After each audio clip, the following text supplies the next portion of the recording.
Professor Kashyap, how vulnerable are our children in today's day and age to cyberbullying? See, children have always been extremely vulnerable, especially teenage children, to bullying. Earlier, when cyberbullying wasn't available, they were vulnerable to bullying in person. Today, they are vulnerable to bullying in all kinds of ways. You know, you have MMS scandals, you have, people posting indecent comments on the Facebook, or putting you down in various ways, or emotionally harassing you on the Facebook, or through many other sites and many other methods or ways that are available today.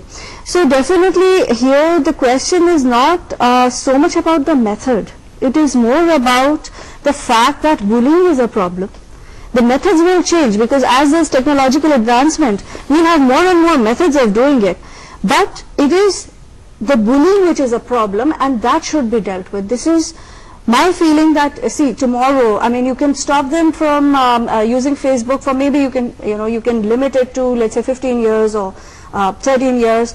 But the question is that one day when they start doing it, if they have not dealt with the issues of getting bullied or bullying another person, then there will always be a problem. So I feel that three things are extremely important. One is personal safety, which should be taken care of and which should be spelt in black and white to children when they are using Facebook at home as well as in school. Banning a solution? I don't think banning is a solution, but at the same time students should be told about the consequences of getting into a problem on account of posting something vulgar or a morphed picture on the Facebook. In 2 months back, I think the newspaper had this article about the High Court telling Facebook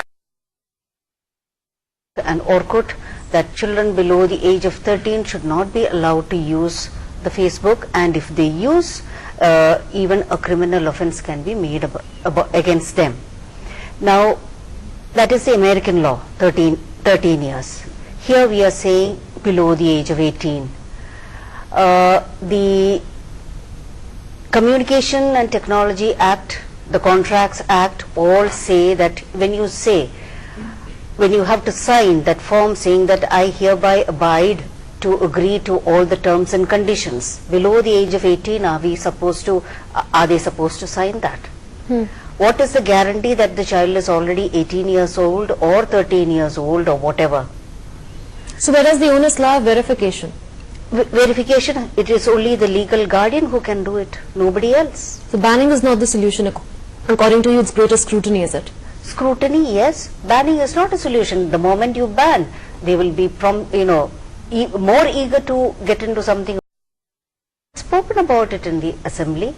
When we feel that the grades are falling and it is on account of the minor bullying that is happening. So keenly, what do you think? Munmun, there is a three-part argument to this, and I do believe that my heart goes out to the child. I think she was about 6 years old, from Bangalore, when she's saying we're feeling insulted. I think what this incident has done, rightly or wrongly so, is make this part of popular conversation and debate. It is absolutely imperative that we have these conversations. For the right reasons or the wrong reasons, there are kids who will always access technology. It is part of our everyday lives. You can stop them from going and opening an account on Facebook if you do come down heavily on them. But like I said, it is the forbidden fruit. They will be curious and they will want to know what is up there. But a smartphone which has thousands of apps which allow you to communicate privately, send images, send voice texts and messages, also provide for the same technologies. It is not just social media which is an adversary. It is our attitude and how we're engaging with in terms of a new medium. So we've traditionally had institutions of socialization. Our school, our peer group, our parents would tell you how to behave in the real world. We look at the street left and right. We follow some basic safety measures. We do not speak with strangers. We do not share personal information and details. What we're suggesting here is the issue of cyberbullying is a very real issue, and the issue of children and privacy when they go online. There are laws and acts that protect them outside. But here in India, the conversations are only just beginning. And let me throw some numbers at you in the basket. We have 150 million users on internet in India. We have 840 million using the mobile phone and accessing the internet in parts and bits. There are many who come from across different socio-economic backgrounds. The challenges are going to be manifold, but unless we have house rules where parents supervise children and walk them through the technology, tell them what the dangers are, what the upside is, and minutes, hours if required in conversation. If a child comes back home disturbed, it is our duty to find out what is wrong. It is also our duty to inculcate tolerance and sensitivity in that child. So just the knife and the bullet argument, it's not knives and bullets that kill people. Technology is a dual-edged sword, and we will have to engage with it because we've embraced it. It is part of everyday life. So if you ban something, we will circumvent it. They're young kids, they're bright kids, and they're smart kids, and they're digital natives. And they're much smarter than a lot of faculty and a lot of parents who are just about figuring out how to you're get saying banning is not the solution. technology. Children will find their way around that ban. Absolutely. But Professor, Very difficult to say what is the appropriate age.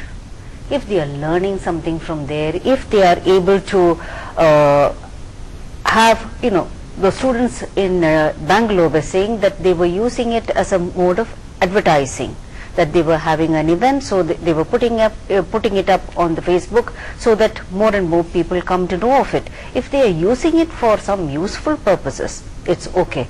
But when it comes to the small children using it, it's very difficult to say when do we say, which age do you say is appropriate, whether it is 15 or 16. According to the Indian norms, anybody below the age of 18 is considered to be a kid. So, but can we say that, okay, by the time you reach 15 or 16, you're old enough to understand the consequences and you can decide on your own? It's very some difficult. would also say that one age applies to all formula may not fit to everyone because different people have different levels of maturity and comprehension. True. So it all depends upon the parents and the school to tell the children, okay, if you feel that you can act responsibly, then.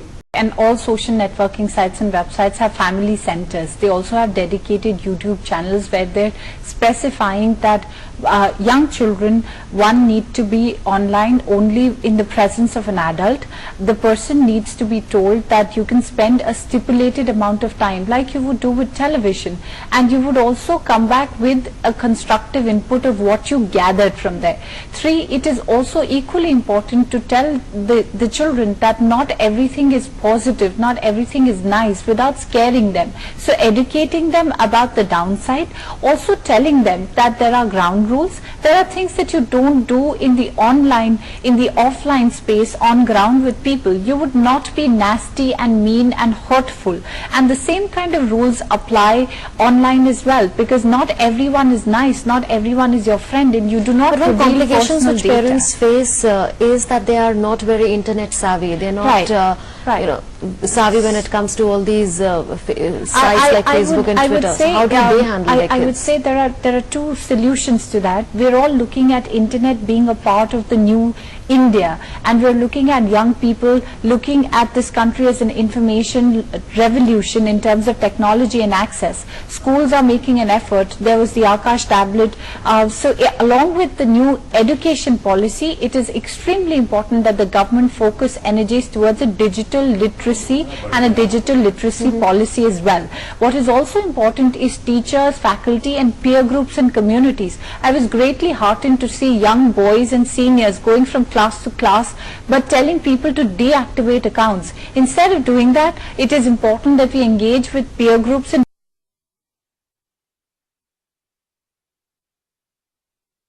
of communication, that these are the things that you do right. This is how you can use technology to better your life. And if these communications and community-led policy interventions happen along with support from the government, that is the way forward. We can't be the ostrich in the sand because it's just too late in the day to say no to Facebook and no to social media. They're here and they've immersed us.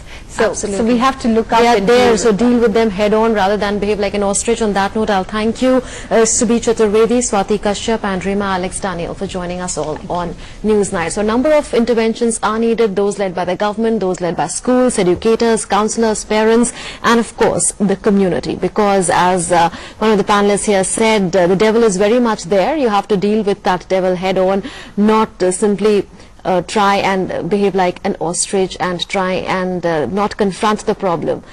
We'll simply do a break now, but remember you can catch all the latest news from the world of politics, sports and business at DD News Twitter handle. It is DD News Live round the clock. We'll be back in just a bit. Please don't go anywhere. Prices in the Lasalgaon Mandi in Nashik, which sets the price trend across the country.